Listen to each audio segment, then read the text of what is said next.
የሀገራችን የትራንስፖርት ሁኔታ መቼም እንደምናውቀው ነው። መንገዱን ስንል ነዳጁ ሲባል ታሪፉ ሁሉም ግራ የገባው ነው፣ እኔንም ጨምሮ። ዛሬ በሌሊት 9 ሰዓት ጀምሬ ተሰለፍኩ ነኝ። ከፊት ለፊቴ ካለችው እህቴ ጋር ስለ ሀገራችን ኢኮኖሚያዊ ሁኔታ መቼ ምንና ማን እንደጨመረ ተወያየን። ስለ ማህበራዊ ሁኔታ ማን ተጣላ ማን ታረቀ ብለን ተንተነን ስናበቃ ሶሻል ሚዲያዊ ሁኔታ ደግሞ ገባን። ማን ቫይራል ወጣ፣ ማን ላይቭ ላይ ተሳደበ፣ ማንና ማን ተጋቡ፣ ብቻ ሁሉን አቀፍ የሆነ ወሬ እያወራን እንደምንም ከሌሊቱ 11 ሰዓት ሆነ። ወረፋዬ ደረሰኝና መግባት ጀመርኩኝ። በመስኮቱ በኩል እኔ፣ ከኔ ቀጥሎ ደግሞ አንድ ለግለግ ያለ ወጣት ተቀመጠ። ፓፓ አሁን ገና ውሃጣ ብዬ ሳልጨረስ አንዲት በእድሜ ገፋ ያሉ ሴት ጠጋ ብለው ልጄ ወንበር አልመቼኝ ብሎ ነው ብትቀይረኝ አሉት። እሱም አላቅማማም። ወዲያውኑ ፈንጠር ብሎ በመነሳት እሺ ምን ችግር አለው ይቀመጡ አላቸው። እሳቸውም እየመረቁት ተቀመጡ። እኔ ግን የሚሰማኝ በአንጻሩ በህይወትሽ ላይ አይለፍልሽ አይሳካልሽ ቆመሽ ቅሪ እያሉ ሲረግሙኝ ነው። አሜን አለ የኔ ሸበላ። እንዲህ ነው እንግዲህ እንዲህ እያለ ጉዞ ተጀመረ። ከጥቂት ዝምታና ቆይታ በኋላ እጃቸውን ከቦርሳቸው ኪስ አውጥተው በጥቁር ፌስታል ካለው የገብስ ቆሎ አፈስ አድርገው ልጄ ለጉዞ ጥሩ ነው፣ ጥርስና ምላስን ያጫውታል፣ አእምሮንም ዘና ያደርገዋል፣ ንሽ ጨርቅሽን አምጪውማ ብለው ለብርድ ብዬ አንገቴ ላይ የጠመጠምሁት የነበረውን ስካርፕ ዘርግተው የገብሱን ቆሎ አደረጉልኝ። አመሰግናለሁ አልኩ። ግን እኮ ቆሎ ከሚሰጡኝ የዛው ቦታቸው ተቀምጠው ቢሆን ኑሮ ጥሩ ነበር አልኩ ለራሴ። ቀጠሉና ምን ችግር አለው ብለሽ ነው ብለው የኢኮኖሚያዊ ትንታኔያቸውን ጀመሩ። እኛ እኮ ልጅ ያለን በ5 ሳንቲም አሻቦና በርበሬ ሸምተን መልስ ተቀብለን አድገን ደግሞ ለበዓል በ10 ሳንቲም በገዝተን ቆዳውን ደግሞ 15 ሳንቲም ሽጠን በልተናል አሉኝ። አልኩና ይሄ ማለት እኮ በጉን በነፃ ነው የበሉት ማለት ነው አልኳቸው። አው ያው በዩ እንግዲህ ከበጉ ላይ 5 ሳንቲም ትርፍ እናገኝ ነበር በማለት ከትከት ብለው ሳቁ። እኔም አብሬያቸው ፈገግ አልኩ። ቀጠሉና የኛ ልጅነት እኮ አይገኝም ጭቃ ቡክተን ወንዙ ላይ ሴት የለ ወንድ የለ ገብተን ዋኝተን ተራጭተን ነው። የአሁን ልጆችማ ምን ዋጋ አላችሁ? ጭቃ ማቡካት ነውር፣ ወንዝ ወርዶ ውሃ መጫወት መራጨት ነውር። እንዲሁ ምን ቅጣችሁ? ይህን ቂጣ የሚያክል የሚዳሰስ ስልክ ትይዛላችሁ፣ ተዛ ወዲያ ማን ምን ያድርግ የትሰምታችሁ አሉ ይቆጣ ብለው። ደንገጥ አልኩና ይታው እንጂ እኔም እኮ የዚህ ትውልድ አካል ነኝ፣ ምን ሆኖ እንዳገኙ የሚረመርሙን ለማለት ፈለኩኝና ምን አጨቃጨቀኝ ብዬ ሁሉም እንደ ጊዜው ነው እናቴ በማለት ጠቅለል አድርጌ መለስኩላቸው። እሳቸውም ስህተትማ አለ፣ አሁን ምን ይሉታል ያን የሚያክል ስልክ ላይ ተጥዶ ፈዞና ደንዝዞ መቀመጥ፣ አይናችሁ እኮ የኛን እድሜ ሳትደርሱ ገና ማየት ያቆማል፣ እጅና እግራችሁማ ገና ካሁኑ መልፈስፈስ ጀምረዋል አሉኝ። እሱስ ልክ ብለዋል።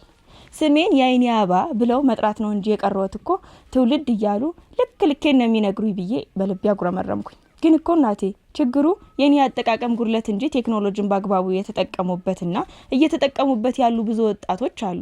አንድ ሰው ሲያጠፋ በገዛ ስንፍናው ነው እንጂ ብዙሃኑ እንደሱ ያጠፋል ማለት አይደለም አልኳቸው። እሳቸውም አሁን መጣሽልኝ፣ እኔም ያልኩሽ እኮ በአግባቡ መጠቀሙን ነው እንጂ ካለበለዚያማ ቴክኖሎጂው በራሱ ምን አጠፋ? በአግባቡ ካልተጠቀማችሁበት ይቀድማችሁና ይበላችኋል፣ ይውጣችኋል አሉኝ። ተመስገን በረጅሙ ተነፈስኩ። ለምን አትሉኝ?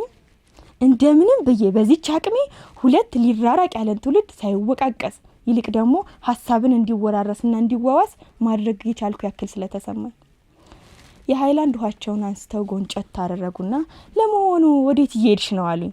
ወደ ቤተሰብ ከረጅም ጊዜ በኋላ እየሄድኩ ነው አልኳቸው። እሳቸውም እኔማ ልጅና የልጅ ልጆቼን ፈቃቅጃቸው እየተመለስኩ ነው አሉኝ። አሁን ገባይ ለምን ቅድም ምርር ብለው ትውልዱን እየወቀሱ እንደነበረ። ታዲያ እኔም ነገረኛ ነኝ እና የልጅ ልጆት ጋር ጥሩ ጊዜ አሳለፉ አልኳቸው። አሉኝ በመጻት ምን ነው አልኳቸው። ታዩማ የነሱ ነው የሚገርምሽ። እኔ አንዱ የጎረቤት ልጅ እዛ ኮንዶሚኒየም ውስጥ ከሚኖሩት ያንዷ ልጅ ወላጆቹን ሲያስቸግርና ቁም ስቅላቸውን ሲያሳያቸው ባይ ጊዜ ጭኑ ስር ገብቼ ምሽልቅ አርጌ መቆንጠጥ። መጣልሽ አባቱ፣ ተከተለች እናቱ፣ ተሰበሰባ ጎረቤቱ። ምንድነው ይባላሉ። እናትህ ልጄን እንዴት ይመቱታል? 5 ሳንቲም ያወጡበት መሰላቸው ወይ አላሉ መሰለሽ? ልጅም እንዳነጋገሩ ሸንግሎና መካክሮ ይቅርታ ጠይቆ መለሳቸው። ኋላ ዞር ብሎ ወደኔ መጥቶ እንዴት የሰው ልጅ ትቆነጥጫለሽ አለኝ። ሲጨማለቅ ሳይው ታዲያ ዝም ልለው ነው በማለት መለስኩለት። ደግሞ አንተስ ብትሆን ስታጠፋ ዘመድ ጎረቤት ቆንጥጦ አይደል ያሳደገ? ምን ጋር ነው ጥፋቱ አልኩት። ቢሆንም በዚህ ከተማ ነው፣ ዘመኑም ቢሆን ተለውጧል አለኝ።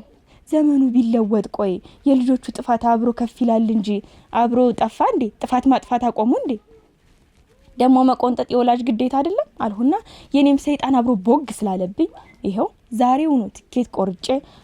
ዛሬውኑ ትኬት ካልቆረጥክ ብዬ ዛሬውኑ መጣሁ።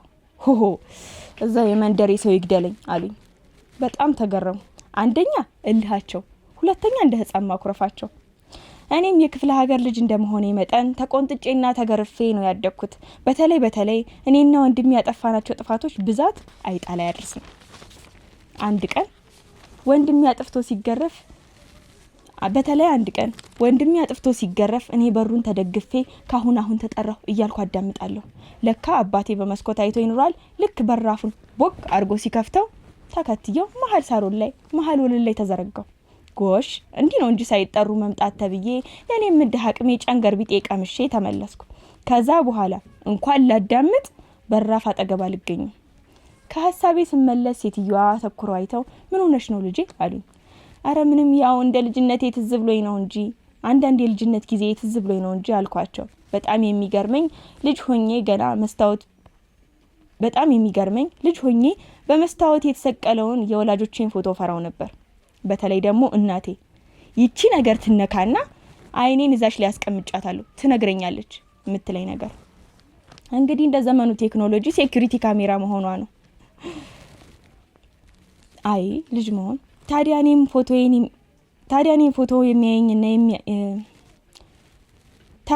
ፎቶ የሚያየኝና የሚናገርብኝ ስለሚመስለኝ ስኳር ለመስረቅ ገና ሳስብ ከማጀት ወለል ቤት ወይም ሳሎን፣ ከወለል ቤት ደግሞ ማጀት እየተመላለስኩ ያየኛል አያየኝም ብዬ አይኑን እመለከተዋለሁ። ታዲያ በሄድኩበት ሁሉ ስለሚከተለኝና የሚያየኝ ስለሚመስለኝ አንስቼ ገልብጬ ሰቅለውና ስኳሬን ቅሜ ሳበቃ መልሼ ቦታው አረጋው ነበር።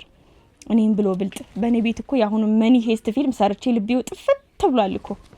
ታዲያ አንድ ቀን ስኳሩን በመዳፌ ቅሜ ስላልጠገብኩኝ ከነቀው አንስቼ አፌ ውስጥ ገለበጥኩት።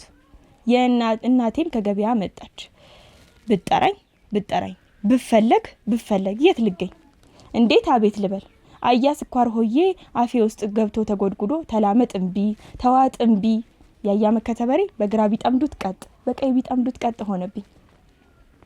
ተንደርድሬ ገብቼ ማጀት አመዱ ላይ ሙልጭ አርጌ ተፋሁና እጄን አመድ አስነክቼ ምንም እንዳልተፈጠረ አቤት እንዬ ስራ ይዤ እኮ ነው ማጀት በማለት እየተንቀሸቀሽኩ ሄድኩኝ።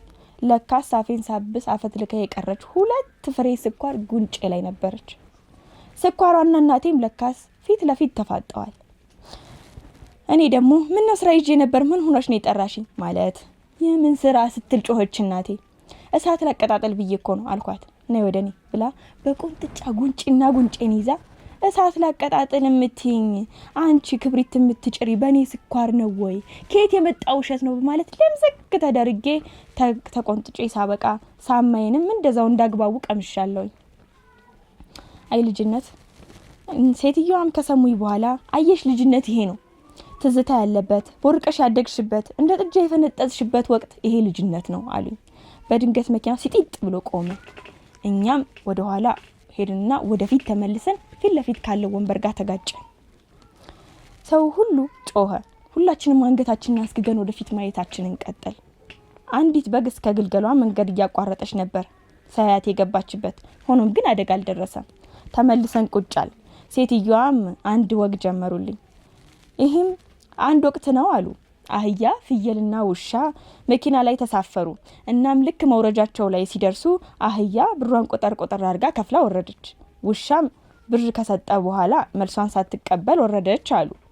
ታዲያ ፍየልም መውረጃዋ ሲደርስ ገንዘብ ስላልነበራት አታላ ወረደች አሉ።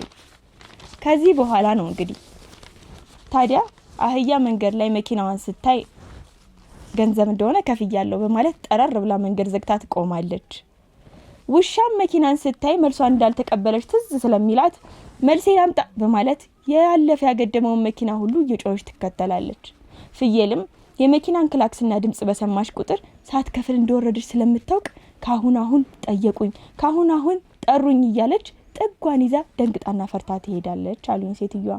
ከት ተብሎ ከፊት ለፊት ያለው ሰውዬ ሳቀ። እነ ውሻ እንዲህም አይነት ታሪክ አላቸው እንዴት በማለት በድጋሚ ተንተከተከ። እኔን የገረመኝ የሰውየው የጆሮ ብቃት ነው። ልክ አሁን በየጣራችን ላይ ሰቅለን እንደምንጠቀምባቸው ዲሾች ፍሪኩዌንሲውን እያስተካከለና አንዳንድ ጊዜ አረብ ሰዓት ሌላኛው ጊዜ ደግሞ ናይል ሰዓት እያደረገ የሚጠቀምበት የጆሮ ብቃት አልኩ። ሴትዮዋም እንኳንስ እንስሳ አልባሌ ቦታ ላይ አይፈለግም ተብሎ የወደቀ ድንጋይ የራሱ የሆነ ታሪክ አለው አሉት። ጉዞ ቀጠለ። በጉዞው ማር ነጋዴ እንደሆነና የራሱ የሆኑ ቀፎዎች እንዳሉት ወደዚህ እየመጣ እንደሚያስረክብም ነገረን። ማር ሲል መቼም የኔ ጉድ አያልቅም። አንድ ቀን አባታችን ወደ ገበያ የሚወስደው ወለላ ማር በኮሽኮሽ ማዳበሪያ ጥፍንግ አድርጎ አስሮ የመደቡን ጠርዝ አስይዞ አስቀምጦታል። ታዲያ የመደቡን ጠርዝ አስይዞ አቆሞታል። ታዲያ እኔና ትልቅ ወንድሜ ጊዜና አጋጣሚ ያጠን እንጂ አይኑን ማየት ከጀመር ሰነባብተናል። አንድ ቀን ወላጆቼ በሌሉበት ቤት እየጠበቅኩኝ ወንድሜ መጣ። ማንም የለም አለኝ። አዎ አልኩት። ላጥ ብሎ ገብቶ አንድ እስክርቢቶ ቀፎ ይዞ መጣ። ከዛማ በጉልበቱ ተንበርክኮ የማዳበሪያውን የመጨረሻውን የስፌቱን ጠርዝ ይዞ በእስክርቢቶ መሰርሰር ጀመረ። ሰርስሮ ብቻ አላበቃም እንግዲህ ከዛማ ተንበርክኮ መምጠጥ ጀመረ። ይሄንን ያየሁኔ በየተራ እየተንበረከክ እንግዲህ ያኒ ማር ያዝበላል ነው። የያኒው እንግዲህ የኛ እስክርቢቶ ቀፎ ያሁኑ ስትሮ መሆኑ ነው። አይመሽ ለመሸ ራት ብሉ አንበላም፣ ቡና ጠጡ አንጠጣ። ምን በልታችሁ ነው? ምንም። ምን ሆናችኋል? ምንም አልሆንም። ይሄን ሁሉ ያረግነውን የምናውቀኛ የሰራነውን የምናውቀኛ የኋላ የቁርጠት አይነት ይጫወትብኝ ጀመር። ምን ሆናችኋል? ምንም ብለን ሳንጨርስ ወዲያውኑ ተያይዘን ወደ ጓሮ ሮጥን። በጓሮ እንግዲህ ነገራችንን ጨራርሰን ስንመጣ ቤቱ ሁሉ ከመግባታችን ማርማር መሽተት ጀመረ። ከዛማ አባታችን ምን እንደሆነ አወቀ። ገና ለበቅ ሊያመጣ ሲወጣ እኔ መውሻከት ጀመርኩኝ። አይ ልጅነት አሉ ሴትዮዋ። ሰውየውም ማርና ስኳር እኮ ወትሮም የልጅ ልብ መግዣ ናቸው አሉኝ ከፊት ወንበር የነበሩት ሰውዬ። ቀጠሉና ይህን ያላደረገ ይኖራል ብለሽ ነው አሉ። ልጅ ሲያጠፋ መቀጣቱ ግድ ነው። እኔም ይሄ የሄድኩበት ልጄ አስቸጋሪና ዱላ ቀለቡ ነበር። ዱላው አላሰማ ቢል ጊዜ እሳቴን በጉልቻዬ ጭሬ በርበሬውን አደረኩና አንበርክኬ ጀንዲውን አልብሼ ተውሁት። ኋላ ባየው ጸጥ አሉ። ከገናችን ባለው ወንበር ትይዩ የተቀመጠች ወጣት ስትሰማ ኑሮ አለካ። ኦኤምጂ ገደሉት ማለት ሞተ፣ ነፍስ አጠፉ ስትል አንባረቀችባቸው።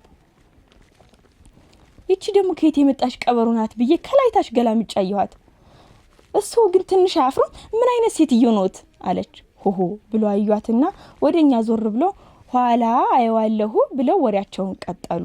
ለካስ በሽንቷ አጥፍቶት ኑሯል አሉ። ሁላችንም ከት ብለን ሳቅን። ልጅት ግን ጭራሽ በርበሬና ሳማ በማለት የአንቱ ታዘለፈዋን ቀጠለች። እንደውስ በገዛ ልጄ ምን አገባሽ አሏት ዞሩና። በጣም ተናደው ስለነበር አንቺ ይመለከትሻል፣ አንቺ ሳትቆነጠጭ ያደግሽ እንደሆነ የኔ ልጅ ታዲያ ይቆንጠጥ እንዴት በማሉ አንቧረቁባት። ታዲያ ይሄ ወሬ ሲጀመር የዘመኑ ልጆች እንደሆናችሁ ብለው ዘለፋቸው ሊጀምሩ እንደሆነ ገባኝ። ይሄም እንግዲህ እኔ የፈራሁት የትውልድ ግጭት ሊጀመር እንደሆነና እንደማይበርድ ስለገባኝ መናኸሪያ ሳይገባ በፊት ወራጅ አለ ብዬ መኪናውን አስቆሜ ተሰናብቻቸው ወረድኩ። አመሰግናለሁ። እናት አባት አንድ ልጃቸው አንድ ቤት ውስጥ ተቀምጠው እየተጫወቱ ከመሃል ልጅየው ተነስቶ ከቤት በመውጣት ወደ ጥግ ግድግዳውን ተጠግታ በተቀመጠች ጠፍጣፋ ድንጋይ ላይ ሄዶ ተቀመጠ። የልጃቸው ከመሃል ተነስቶ መሄድ ግራ ያጋባቸው እናት ይሄ ልጅ የዘመኑ ኑሮ ባይገባው ነው መሰል የዘመኑ ነገር ግራ ቢያጋባው ነው መሰል ሰሞኑን ሸምበቆን ይዞ ጥግ ጥጉን መያዝ ጀምሯል። እናት አባት ምን ነው ችግር አለ? አይዲያ ሰው ሁሉ ስልኩን ይዞ ቲክቶክ በሚባል መንደር ገብቶ ሲዝናና የኔ ልጅ ግን ይኸው እስካሁን ድረስ ከዋሽንቱ ጋር ፊት ለፊት ይተያያሉ አለችና እናት ወደ ቤቱ በራፍ በመሄድ የቤቱን በራፍ በግራ ትከሻዋ በመገደፍ ልጃቸውን በትኩረት ማየት ጀመሩ። ልጅም እንደተባለው ከዋሽንቱ ጋር ጨዋታውን ቀጥሏል። አንቺ ግን ምን አይነት ፍጥረት ነሽ? ስነፋሽ የምታለቅሽ ስተውሽ የምትናፍቂ አየሽ ይህን ዘመነኛ ስልክ ይዘህ ከኛ ጋር ቲክቶክን ካልገፋህ አንተ ፋራ ነህ ይሉኛል ጓደኞች። እነሱ አልገባቸውም። እኔ ግን ካንቺ ቀዳዳዎች ውስጥ የሚወጣው ትንፋሽ ከሽዋ የዋይፋይ ሞገድ የበለጠ ውስጤን ያረካኛል አለ። እናትም በትኩረት ያዩት ስለነበረ ኧረ ተው እባክህ ልጄ፣ ኧረ ተው የሰው ልጅ ኑሮ እንደ ድንጋይ ተጭኖት ባለበት ሰዓት አንተ እዚህ ከሸንበቆ ጋር ትንፋሽን ታባክናለህ ሲሉ ጠየቁት። ልጅ እናትዬ የሸንበቆ አይደለም እኮ የመንፈስ መድኃኒት እንጂ አየሽ እሷ ባትኖር ኖሮ ይህን የኑሮ ውድነትና የገበያ ግርግር በምን ትንፋሽ ወጣው ነበር? እሷ ስትጮህ የኔ ትንፋሽ የኔ የውስጥ የትኩሳት አውሮ ይወጣል። ዓለም በኤሌክትሮኒክስ ስትጮህ እኔ በተፈጥሮ ድምፅ ራሴን አድሳለሁ አላት። እናትም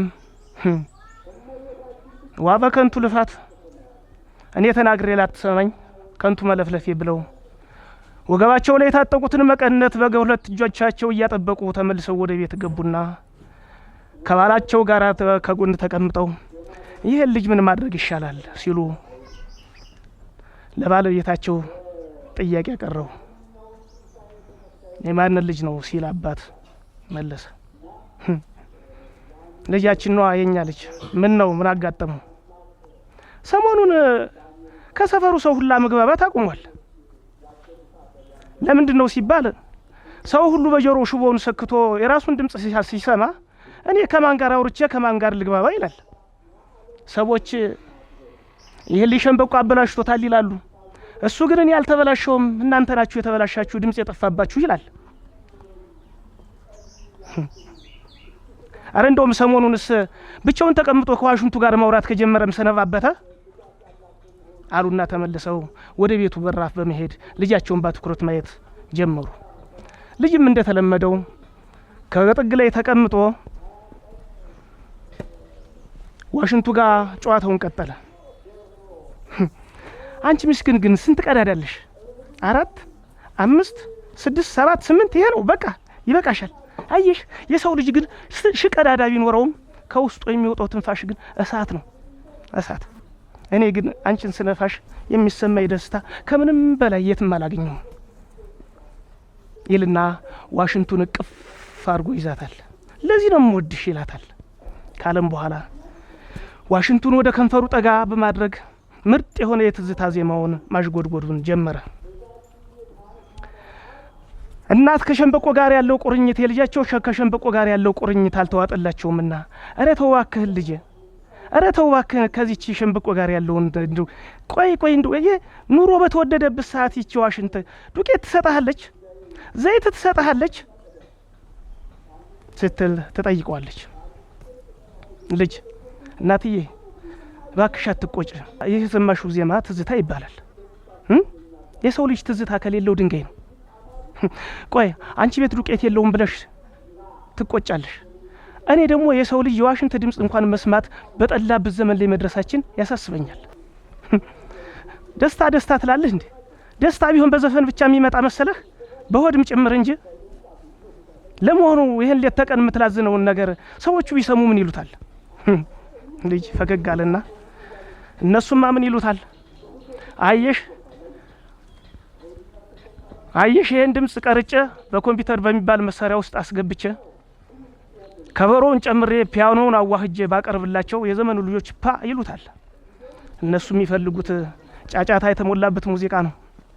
እኔ ደግሞ የምፈልገው ትንፋሽ ያለበት ሙዚቃ። ትንፋሽ ደግሞ ህይወት ነው አለና እንደተለመደው ዋሽንቱን ወደ ከንፈሩ ጠጋ አድርጎ ትክሻል ሊፈትን የሚችል ዜማውን ያንቆረቆረው ጀመረ። እናት ሰሙና ሁሉን ነገር ረስተው ትክሻቸውን እርገፍ ማድረግ ጀመሩ። ንዴታቸው በዜማው ተሸነፈ። ልጃቸውም ዜማውን በማቋረጥ አየሽ እናቴ ቅድም ተናደሽ መጠሽ ነበር፣ አሁን ደግሞ እየዘፈንሽ ነው። አየሽ ጥበብ እንደዚህ ናት፣ ጥበብ እንደዚህ ናት። በውስጥሽ ያለውን እሳት አውጥታ ደስታን ትሞላለች። እኔ ደግሞ ለሰው ልጆች የምመኘው ይሄንን ነው፣ ጥበብን፣ የጥበብ ትንፋሽ። አመሰግናለሁ።